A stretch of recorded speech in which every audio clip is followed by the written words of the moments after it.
तेव्हा आपल्याला पाणी मिळत नाही, आपल्या शेतीला पाणी मिळत नाही. यासाठी ह्या उपाययोजनाने काही ठिकाणी मोठे मोठे बंधारे केलेले राहते ते फोडून टाकतात लोक. आपल्या शेतात तो उपाययोजना करत सरकारनं काहीतरी करून दिलेलं आहे त्याला तोडताड करतो. असे चेक डॅम फोडले, बंधारे फोडले तर नुकसान कोणाचं करत आहे? पण स्वतःचं करत आहे. कारण तिथं थांबलेलं पाणी कोणाला मिळेल?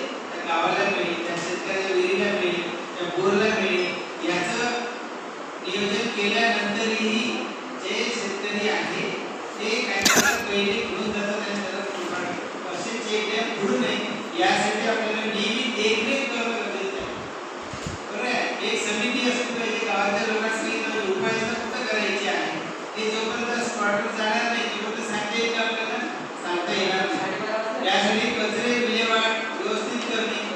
जे काही कचरा आहे, आता कोणी लग्नामध्ये गेल्यावर प्लास्टिकचे ग्लास, प्लास्टिकचे चहा प्यायला प्लास्टिकचे पात्र, काही लग्न कार्यक्रम मध्ये राहते आणि काही गावामध्ये मंदिराचा कार्यक्रम असला, भागवत कथा असते तर त्या ठिकाणी असंच कचऱ्याचा वापर केला जातो.